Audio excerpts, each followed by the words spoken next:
بسم اللہ الرحمن الرحیم. السلام علیکم ویورز، آپ دیکھ رہے ہیں گلوبل ٹائمز پاکستان اور میں ہوں حیدر حیات خان. ویڈیو لنک پر میرے ساتھ برطانیہ سے موجود ہیں. برطانیہ کے اندر بلکہ دنیا کے اندر کشمیریوں کی جو چند بڑی اہم بڑی معتبر آوازیں ہیں ان میں سے ایک آواز لارڈ نذیر احمد صاحب، اور ہمیشہ بڑی شفقت کرتے ہیں کہ جب بھی ہم ان سے ریکویسٹ کی تو اپنے بزی اسکیجول میں سے ٹائم دے دیتے ہیں ہمیں، اور خاص طور پہ جب کشمیر کی بات ہو تو ان کی خود بھی خواہش ہوتی ہے کہ وہ بڑھ چڑھ کر اس پروگرام کے اندر حصہ لیں. سر بہت شکریہ آپ کے وقت کا. السلام علیکم. وعلیکم السلام حیدر حیات خان صاحب، آپ کا بہت بہت شکریہ، کیونکہ کشمیر کی ماشاءاللہ آپ بھی ایک بڑی مضبوط آواز ہیں اور لیٹسٹ انفارمیشن آپ کے پاس ہوتی ہے، جس کی وجہ سے میں آپ کے پروگرام پہ بھی آ کر سیکھتا بھی ہوں کہ لیٹسٹ نیوز کیا ہے. Thank you very much sir. Sir latest information کے اوپر ہی پھر بات پروگرام شروع کر لیتے ہیں. ابھی خبر آئی ہے کہ کشمیر پریمیئر لیگ جو 5 اگست سے ہونے جا رہی تھی کشمیر کے اندر، اس میں جو انٹرنیشنل پلیئرز ہیں وہ بھارتی دھمکی کے بعد اب وہ کشمیر پریمیئر لیگ کا حصہ نہیں بن رہے. اور بھارت کی دھمکی یہ تھی کہ ہر وہ انٹرنیشنل پلیئر جو کشمیر پریمیئر لیگ کھیلے گا وہ بعد میں انڈین پریمیئر لیگ نہیں کھیل سکتا. تو یہ حالات ہیں، یہ کچھ کر رہا ہے بھارت کشمیر کو لے کر. کیا کہیں گے آپ اس کے اوپر؟ ویری ڈس اپوائنٹڈ، بلکہ اس کو کنڈیم کرنا چاہیے کہ جو مودی ہندوتوا گورنمنٹ ہے وہ کرکٹ کو بھی پولیٹیسائز کر رہی ہے اور پولیٹیکل اپنا پریشر ڈال کے جو پلیئرز ہیں ان کو بین کر رہی ہے کشمیر آنے سے. یہ کبھی نہیں ہو سکتا کہ انٹرنیشنل کرکٹ ہو اور جہاں پہ پہلی دفعہ یہ کشمیر پریمیئر لیگ جس کو میں سپورٹ کرتا ہوں، بلکہ جو میرپور رویلز ہیں ان کے سپورٹ کے لیے میں نے ویڈیو بھی بنائے. میں اس ہفتے بھی 2 دن پہلے بھی جو چیئرمین ہیں راجہ صاحب ان کے پاس گیا ہوا تھا لندن میں، جہاں پہ بڑی ایک سیلیبریشن ہو رہی تھی. تو یہ بڑی انفارچونیٹ بات ہے کہ ہندوستان جو ہے وہ ہیز ریزورٹڈ کہ اتنا گھٹیا قسم کی دھمکیاں اور گھٹیا قسم کی جو ان کی پالیسی ہے کہ وہ سپورٹس میں بھی سیاست لا کے لوگوں کے اوپر پابندیاں لگا رہے ہیں. It's very unfortunate. اچھا سر، کشمیر کی بات کر لیں. آپ 5 اگست آنے کو ہے، تقریباً 2 سال مکمل ہو جائیں گے. کشمیر کا اسپیشل اسٹیٹس ختم کیا بھارت نے، آرٹیکلز انیکس کیے، ریووک کیے. 2 سال کے اندر نہیں بدلا تو بھارت کا سٹانس نہیں بدلا، پاکستان کا سٹانس نہیں بدلا جو بڑا جینوئن ہے، جس کو پبلک سپورٹ کر رہی ہے کہ جب تک کم از کم بھارت کشمیر کا اسٹیٹس بحال نہیں کر دیتا تب تک پاکستان کو بھارت سے بات نہیں کرنی چاہیے. اچھا دوسری جانب بھارت جو ہے وہ اسٹیٹس جو ہے اس کو ریورس کرنے کو تیار نہیں ہے. یہ دونوں چیزیں تو نہیں بدلیں، لیکن ایک چیز بدلی ہے اور وہ بہت تیزی سے بدل رہی ہے، اور وہ ہے اس ریجن کی، اس خطے کی ڈیموگرافی. اس کو بہت تیزی سے تبدیلی کر رہا ہے بھارت. بڑی تعداد کے اندر غیر کشمیریوں کو ڈومیسائلز ایشو کیے گئے، اب ان کو زمینیں وہاں پر وہ خرید رہے ہیں. وہاں پر غیر کشمیری بالخصوص جو بھارتی ہندو ہیں وہ آ کر آباد ہو رہے ہیں. تو اب یہ 2 سال کے اندر تو چیزیں گلوبلی نہیں بدلی، انٹرنیشنل میڈیا نے ہائی لائٹ کیا، بڑے لوگوں نے بات کی. اب آگے پھر کیا ہوگا؟ یہ تو پیک پہ جا کے چیزیں ہو گئی اور 2 سال میں کچھ نہیں بدلا انٹرنیشنل. دیکھیں انٹرنیشنل لیول پہ پہلی دفعہ پچھلے سال 2 بار یونائٹڈ نیشن سیکیورٹی کونسل نے کشمیر کو ڈسکس کیا. پہلی دفعہ آپ نے دیکھا ہے کہ نیو یارک ٹائمز سے لے کر الجزیرہ تک، گارڈین سے لے کر ٹیلی گراف تک. آج بھی میں نے ایک ٹویٹ کیا تھا، ٹیلی گراف کی ایک خبر تھی جو وہ جس بچے کو اغوا کر کے فیک انکاؤنٹرز بنا کے جن کو شہید کیا جاتا ہے. تو انٹرنیشنلی جو ہے یہ خبر، لیکن کیونکہ انفارچونیٹلی 2-3 چیزیں تھیں. ایک تو یہ ہے کہ کووڈ-19 کی وجہ سے کرائسس بہت زیادہ، ملینز آف لوگ جو ہیں وہ افیکٹڈ ہوئے، بلکہ ملینز جو ہیں وہ فوت ہو گئے ہیں اس کی وجہ سے. پھر اکانومی جو ہے لوگوں کی، بہت سارے ممالک کی اکانومی جو ہے آلموسٹ وہ تباہ ہو گئی ہے، نیگیٹو میں چلی گئی ہے، بجائے کہ اس کی گروتھ ریٹ جو انہوں نے ڈکلیئر کیا ہوا تھا. انمپلائمنٹ بڑھ گئی ہے، جس کی وجہ سے ڈومیسٹک جو چیلنجز ہیں ان کی وجہ سے جو ویسٹرن گورنمنٹس، یورپین جن کو عموماً ہم لابی کرتے ہیں، وہ جو ہیں وہ وہاں پہ مصروف رہے ہیں. لیکن ساتھ ساتھ میں آپ کو بتاؤں کہ حیدر ایاد خان صاحب جو ڈسپوائنٹمنٹ ہے وہ مسلم ورلڈ OIC میں دیکھتا ہوں کہ شاہ محمود قریشی صاحب جو ہیں وہ بڑے خوبصورت انداز میں کہتے تھے, کل بھی کہیں بحرین میں تھے اور کہہ رہے تھے کہ OIC جو ہے وہ ہمارا کانٹیکٹ گروپ کو فورن منسٹر کے ساتھ جو کہ اس کے کانٹیکٹ گروپ کیا چیز ہے, OIC کیا چیز ہے. انٹرنیشنل لیول پہ OIC کو کوئی جانتا نہیں ہے اور اس کا کانٹیکٹ گروپ تو بس یہ فراڈ ہے صرف اپنے کشمیری اور پاکستانیوں کو دکھانے کے لیے جی کہ ہم کانٹیکٹ گروپ میں گئے اور وہاں پہ ہم نے مسئلہ کشمیر اٹھایا. اصل جو پلیٹ فارمز ہیں انٹرنیشنل لیول کے, ان سے تو میں سمجھتا ہوں کہ پاورفل تو افریقن یونین ہے, اس سے تو یہ جو ایشین گروپ آف کنٹریز ہیں وہ مور پاورفل ہیں. کم از کم ان کے پاس گٹس ہیں, وہ کھڑے ہوتے ہیں اور کم از کم کوئی بات کرتے ہیں. OIC تو کبھی نہ کیا, وہ کبھی وشی واشی قسم کا ایک ریزولوشن پاس کر دیتے ہیں اور وہ سمجھتے ہیں کہ اس کی وجہ سے کشمیر آزاد ہوگا. وہ نہیں ہوگا. ہاں اب کیا ہے, میں سمجھتا ہوں کہ ہمیں جو ہے وہ اتنا ڈس اپوائنٹ نہیں ہونا چاہیے, بلکہ ہمیں اس چیز پہ اعتماد ہونا چاہیے. ایک تو ظاہر ہے ہمیں اعتماد ہے کہ اللہ سبحانہ تعالیٰ کشمیریوں کی مدد فرمائے گا اور اس طرح پیلسٹینینز کی بھی مدد اللہ ہی کرے گا. لیکن دوسری بات یہ ہے کہ یہ جو دنیا کے جو چینجز آ رہے ہیں اور انشاءاللہ آئیں گی, اور وہ یہ ہے کہ امریکہ جو سول سپر پاور تھا وہ نہیں رہا, اب چائنا بھی سپر پاور ہو رہا ہے. پھر ساتھ ساتھ جو تعلق ہیں رشیا کے, وہ انڈیا کے سر پہ جو انہوں نے ہاتھ رکھا ہوا تھا وہ اٹھا رہے ہیں. اور جو امریکہ کے اوپر اعتماد کر کے کوئی بھی ملک جو اپنی ساری foreign policy, economic policy depend کرے گا, تو امریکہ نے پاکستان کے ساتھ بھی ہاتھ کیا ہے, بہت سارے دوسرے ممالک کے, بلکہ یورپین ملک جو امریکہ کے ایک قسم کے پرانے باپ ہیں, کیونکہ وہ اولاد تو ہماری ہے یورپین کی, تو ان کے ساتھ. لیکن جب اب ان کا اپنا مطلب تھا تو انہوں نے نیٹو کو بھی سپورٹ کرنے سے انکار کر دیا کہ ہم آپ کی ذمہ داری نہیں اٹھا سکتے. وہ یہ جو کلائمیٹ ہے اس کا جو انٹرنیشنل ٹریٹیز تھی اس سے بھی ودرو ہو گئے تھے. اور ساتھ ساتھ یس آئی نو کہ بائیڈن کی گورنمنٹ جو ہے وہ واپس جانے کے لیے کوشش کر رہی ہے, لیکن میں یہ کہہ رہا ہوں کہ جب ان کا اپنا مفاد ہوتا ہے تو وہ پیچھے ہٹ جاتے ہیں, جب ان کا مفاد دوسری طرف ہوتا ہے تو پھر وہ آپ کو لابی کرتے ہیں, جس طرح وہ ہندوستان کو کر رہے ہیں. انشاءاللہ بہت جلدی جب وہ امریکہ کے اصلی ہاتھ دیکھیں گے, کیونکہ ان کو آلریڈی پتا ہے کہ میں اس میں ساتھ ساتھ افغانستان کی بھی بات کرنا چاہتا ہوں کہ افغانستان میں امریکہ جنگ ہار کے واپس گیا ہے, اور وہاں پہ کیونکہ انڈیا بھی موجود تھی, انڈیا نے بھی ہار کھائی ہے, مانے یا نہ مانے. اب کیونکہ وہ دوبارہ ری انٹری کے لیے وہ ہر قسم کا فیک, اور میں بہت ساری سخت باتیں بھی ان کے بارے میں کہہ سکتا ہوں کہ بکواس کرتے ہیں پاکستان کے حوالے سے, کہ وہ پاکستان جو ہے وہ وہاں کے طالبان کو سپورٹ کر رہا ہے, پاکستان وہاں پہ یہ کر رہا ہے وہ کر رہا ہے. وہ جان بوجھ کے اس لیے کر رہے کیونکہ ہندوستان نے وہاں پہ آئیسس کو بھی سپورٹ کی. وہ ساری دنیا نے وہ تصویریں دیکھی, ویڈیوز دیکھی. امریکہ تو جو کچھ کرتا رہا ہے وہ تو ان کے اپنے جنرلز اور ان کے اپنے, ایون ہلری کلنٹن نے بھی کہا کہ ہم نے جو ہے وہ اسامہ کو اور اس کے لوگوں کو سپورٹ کیا. وہ ویڈیوز موجود ہیں.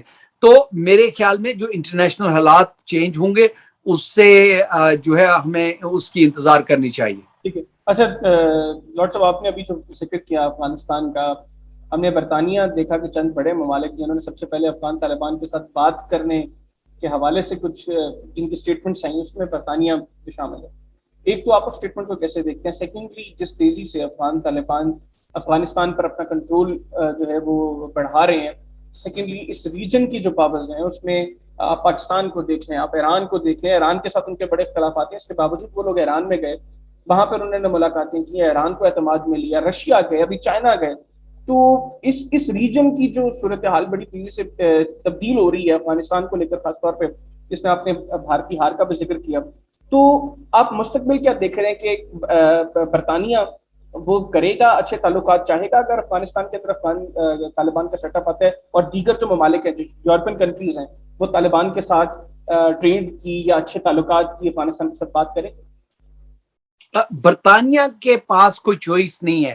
برطانیہ جو ہے وہ امریکہ کو فالو کرتا ہے، بلکہ پورا یورپ جو ہے وہ امریکہ کو فالو کرتا ہے.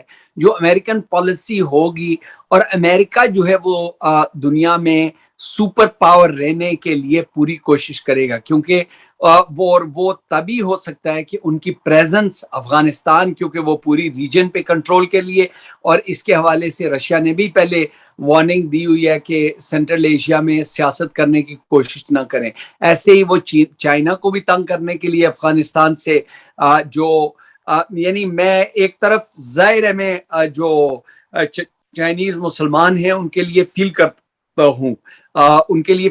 ہوں، لیکن میں دیکھ رہا ہوں کہ کچھ ایویڈنس سامنے آ رہے ہیں جہاں امریکہ جو ہے وہ چائنا کے اندر انٹرفیئر کرنے کے لیے اس ریجن سے بڑی کوشش میں لگا ہوا ہے.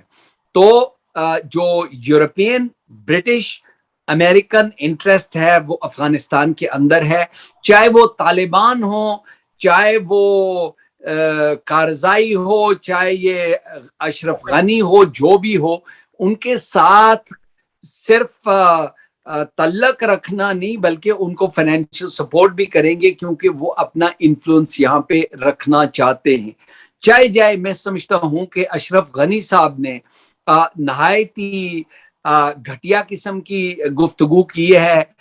سینٹرل ایشیا میں بھی وہ ازبکستان میں جو یہ کانفرنس تھی سینٹرل ایشیا کے اندر، اور میں پرائم منسٹر عمران خان صاحب کو مبارکباد دینا چاہتا ہوں کہ یہ انہوں نے جس طریقے سے اس کو ریبٹ کیا، جس طریقے سے اس کو جواب دیا، اور پاکستان کے کیس کو انٹرنیشنل لیول پہ، یہ صرف نہیں کہ اسلام آباد بیٹھ کے کوئی چٹ پڑھ کے انہوں نے بات کی ہو، انہوں نے امریکن ٹی وی چینلز پہ سوالوں کے جواب دے کے ربس طریقے سے کہا کہ یہ جو پریشر ہے یہ ہم برداشت نہیں کریں گے، ہمارا انٹرسٹ، اور یہ میری کوئی نئی پالیسی نہیں ہے، میں 20-25 سال سے جب سے پالیٹکس میں ہوں، میں امریکن انویژن آف افغانستان، یہ ہم اکٹھے بھی کام کرتے رہے ہیں بائی دی وے، کیونکہ ہم دونوں جو ہیں وہ، اور لوگ بھی تھے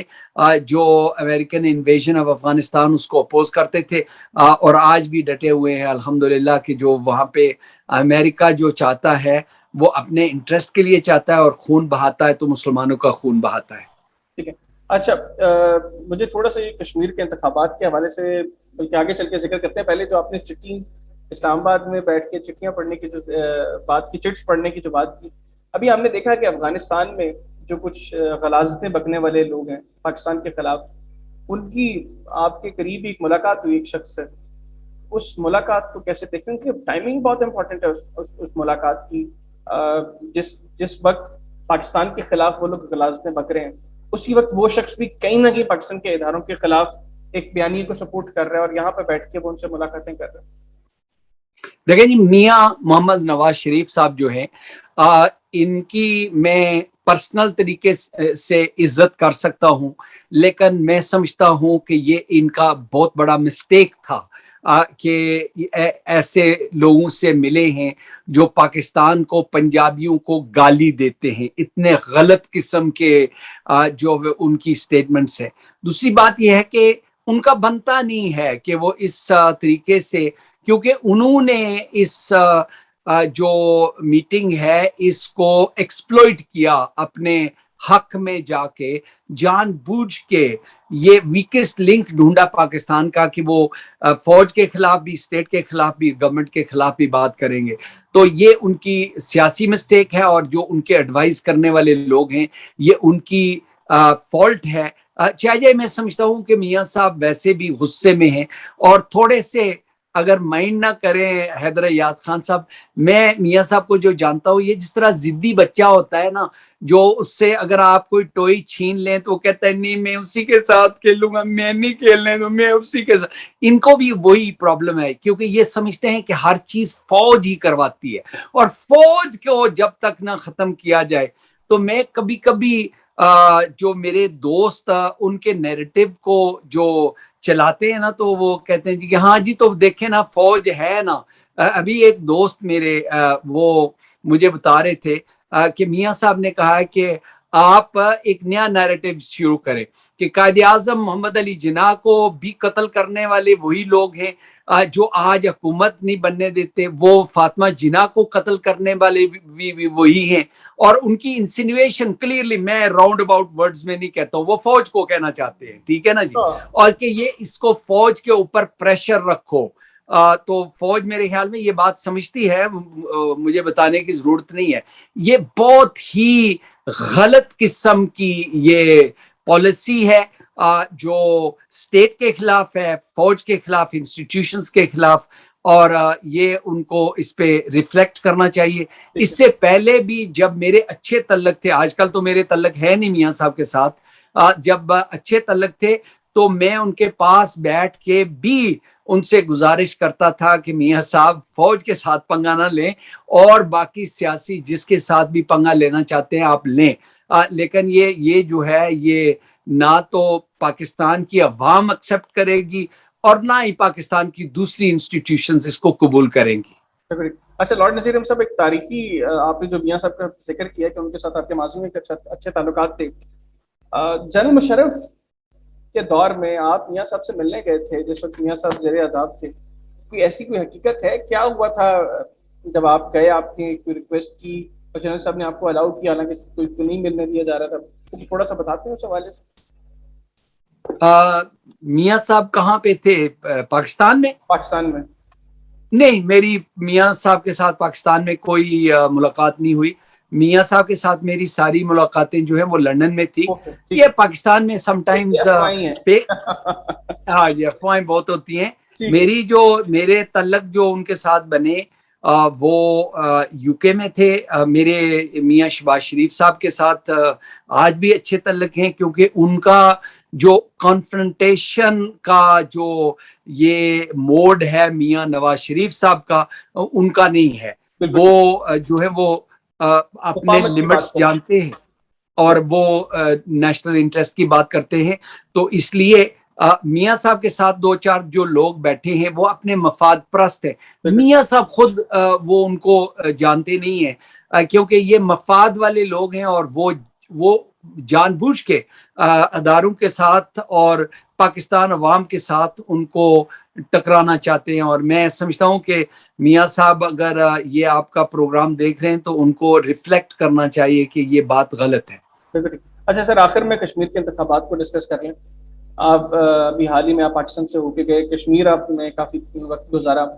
اب جو نتائج آئے ہیں، آپ کے خیال میں یہ نتائج ٹھیک ہیں؟ آپ یہی ایکسپیکٹ کر رہے تھے کہ یہی نتائج ہوں گے؟ سیکنڈلی، آپ کے نزدیک اب نیکسٹ لیڈرشپ جو ہے وہ کس کے ہاتھ میں جانی چاہیے؟ کس کو آپ سمجھتے ہیں کہ یہ سب سے موزوں شخصیت ہے کشمیر کی صدارت کے لیے یا کشمیر کی وزارت عظمیٰ کے لیے؟ دیکھیں، دو تین چیزیں ہیں. ایک تو یہ ہے کہ لوگ جب یہ کہتے ہیں نا جی کہ فلاں لوگوں کو، ہمیں فلاں کو 6.5 لاکھ ووٹ ملی، دوسری کو 5.5 لاکھ ملی، تیسری کو اتنے ملی، اور سیٹیں کم ہیں، کیونکہ یہ پرپورشنل ریپرزنٹیشن نہیں ہے جو سیٹوں کو ووٹس کے مطابق ملے. یہ فرسٹ پاس دا پوسٹ، یعنی 50% +1. تو جس کی ووٹس اگر 80% بھی ہیں تو 50 کے اوپر جتنی بھی ان کی ہیں وہ ٹوٹل میں تو گنی جائیں گی، لیکن اس کا کسی سیٹ کے ساتھ کوئی تعلق نہیں ہے. تو یہ ایکسپلین نہیں کرتے، یہ جان بوجھ کے شرارت کرنے کے لیے یہ بات کرتے ہیں، کیونکہ system first pass the post ہے، یہ پرپورشنل ریپرزنٹیشن نہیں ہے. ٹھیک ہے جی، کچھ ممالک کے اندر پرپورشنل ریپرزنٹیشن ہوتی ہے پرسنٹیج کے لحاظ سے، ووٹوں کے لحاظ سے. یہاں پہ ووٹوں کے لحاظ سے نہیں ہے. یہ برطانیہ کا سسٹم ہے، جس طرح وہ یہی ہے کہ وہ فرسٹ پاس دا پوسٹ 50% سے جو بھی ووٹ ایک بھی اگر زیادہ ہے تو وہ آپ الیکٹ ہو جاتے ہیں. ایک نمبر تو یہ ہے. دوسری بات یہ ہے کہ جلسے جہاں بھی ہوں, مجھے یاد ہے کہ جب ہم نے عراق اور افغانستان کی جنگ کے خلاف جو ڈیمونسٹریشن کی تھی اس میں بھی تھا, میں نے تقریر بھی کی تھی وہاں پہ ہائیڈ پارک میں. وہاں پہ 20 لاکھ لوگ تھے. سب سے بڑی جو ڈیمونسٹریشن ہائیڈ پارک سے لے کر وہ ٹرفالگر سکوئر تک ہم پیدل چل کے آئے تھے اور سڑکیں بھری ہوئی تھی. اتنی بڑی ڈیمونسٹریشن میں نے کبھی نہیں دیکھی تھی, لیکن اس کا کوئی مقصد ہی نہیں تھا. ڈیمونسٹریشن ہوتی ہیں, جلسے ہوتے ہیں, جلوس ہوتے ہیں, تو اس طرح تو بڑے بڑے لوگ جو ہیں ان کے جلسے کامیاب ہوتے ہیں. لیکن ووٹ مجھے یاد ہے, اللہ جنت نصیب کرے, بہت عزت کرتا تھا میں, احترام کرتا تھا قاضی حسین احمد صاحب کی. تو جلسے ان کے بھی بڑے ہوتے تھے, لیکن جب سیٹیں ہوتی تھی دو تین سیٹوں سے زیادہ ان کو وہ نہیں ملتے تھے. تو یہ آپ نہ سمجھیں. تو رزلٹ میرے خیال میں as fair as one can think, یہ نہیں کہ 100% فیئر ہے. میں نہیں کہتا ہوں کہ یہ برٹش سسٹم یا فرینچ اور جرمن سسٹم کے مقابلے میں. امریکہ میں بھی تو دیکھیں نا کتنا وہاں پہ لڑائی جھگڑے کتنے ہوئے تھے الیکشن کے دوران اور ریزلٹس کے بعد. تو پاکستان کا ذرا تھوڑا سا کلچر ہندوستان کے ساتھ کمپیئر کر لیں, وہ ڈیولپنگ کنٹریز کے ساتھ, تو تقریباً فیئر تھا. اور میں سارا دن ٹی وی کے ساتھ گلوڈ تھا, سارے چینلز دیکھ رہا تھا, لوگوں کے ساتھ واٹس ایپ پہ فون پہ میرا رابطہ تھا.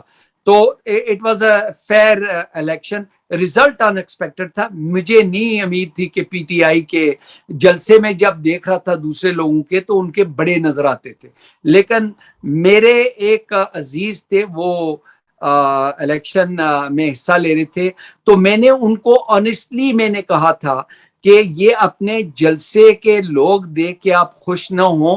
میں لوگوں کو جانتا ہوں, اپنے لوگوں کو, وہ جلسے کسی اور کے میں جاتے ہیں اور ووٹ کسی اور کے ساتھ میں ڈالتے ہیں, اور وہاں پہ جتنی بڑے زیادہ دیگیں جب چلتی ہیں تو وہ کھانا کھانے اور شغل دیکھنے کے لیے کہیں اور چلے جاتے ہیں, ووٹ کسی اور کو دیتے ہیں. آزاد کشمیر کی جو سیاست ہے اس میں برادری ازم بہت زیادہ ہے, اور برادری جس کا انفلوئنس, اور ان کو پتہ, اور پھر لوگوں کو پتہ ہے کہ جناب اگلے 2 سال تو کم از کم پی ٹی آئی گورنمنٹ جو ہے وہ اسلام آباد میں ہے. ہو سکتا ہے کہ اگر میاں صاحب کی ایٹیٹیوڈ یہاں یہی رہی تو میاں صاحب کی ایٹیٹیوڈ یہی رہی تو یہ نہ ہو کہ اگلے 5 سال اور اس کے بعد بھی جو ہے وہ پی ٹی آئی کی حکومت ہو. تو اس لیے لوگ اپنا مفاد دیکھ کے پی ٹی آئی کو ووٹ دے. کون بنے گا وزیر اعظم میرے خیال میں ابھی تک کلیئر نہیں ہے. وہی بنے گا جس کو اللہ سے اپروول ہوگی, اللہ سبحانہ تعالیٰ جس کو اپروول دے گا, اس کے بعد جو عمران خان صاحب جس کو اپروول دیں گے وہی پرائم منسٹر ہوگا. یہ کہہ نہیں سکتے آواز کیا کس کو ہونا. دیکھیں میرے لیے جو بھی اچھا آدمی ہو, وہ ابھی جو نام آئے ہیں اس میں کافی نام ہیں, تو میں 1 یا 2 سلیکٹ نہیں کرنا چاہتا ہوں. اچھا آدمی ہو. بات یہ پرائم منسٹر بننے کی نہیں ہے. میں چاہتا ہوں کہ جو ریفارمسٹ ہو, جو امپلائمنٹ پرووائڈ کر سکے, جابز پرووائڈ کر سکے, بزنس لا سکے, جو ایجوکیشن کی امپرومنٹ کر سکے, جو ہیلتھ فیسلٹیز پرووائڈ کر سکے. آزاد کشمیر کے اندر لوگوں نے بلینز آف ڈالرز بھیجے ہیں, پاؤنڈز بھیجے ہیں, لیکن وہاں پہ ایک ڈیسنٹ سکول نہیں ہے, ایک ڈیسنٹ یونیورسٹی نہیں ہے, وہاں پہ ایک ڈیسنٹ ہاسپٹل نہیں ہے, وہاں پہ فیسلٹیز. میں چھوٹا سا تھا تو جو ٹیوب ویل بنے میرپور میں, آج مینڈکس وہاں سے نلکے سے آتے ہیں, سانپ نکل آتے ہیں پانی سے.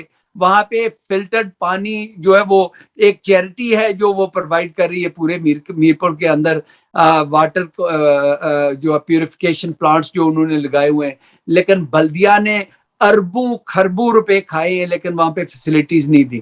تو یہ چیزیں جو امپروو کرنے کے لیے جس کے پاس پروگرام, اور میں نے سنا ہے کہ جو عمران خان صاحب نے پہلی بار, یہ آزاد کشمیر کی تاریخ میں پہلی بار جو 6-7 لوگوں کو انہوں نے اسلام آباد بلایا, ان سے یہی سوالات انہوں نے پوچھے ہیں کہ آپ کا جو ویژن ہے وہ کیا ہے امپلائمنٹ بزنس کے حوالے سے, پاورٹی کو ریڈیوس کرنے کے لیے آپ کی ویژن جو ہے ایجوکیشن ہیلتھ کو امپروو کرنے کے لیے کیا ہوگی. اور ظاہر ہے انٹرویو انہوں نے کیا, ان کے پاس فیکٹس ہوں گے. آئی تھنک جو بیسٹ جو جواب جس نے دیے ہوں گے اسی کو یہ جاب ملے گی. بالکل ٹھیک, اور سب سے بیسٹ جواب اس سوال کا بھی آپ نے دیا, اور آپ نے سب کچھ بتا بھی دیا اور کچھ بھی نہیں بتایا. لاڈ نذیر صاحب بہت شکریہ آپ کا, آپ نے اپنا قیمتی وقت جو ہے وہ دیا. ناظرین, لاڈ نذیر احمد صاحب کی اپنے گفتگو سنی. آج کے پروگرام سے اتنے ہی, اگلے پروگرام تک کے لیے حیدر یاسین کو اجازت دیجیے. اللہ حافظ.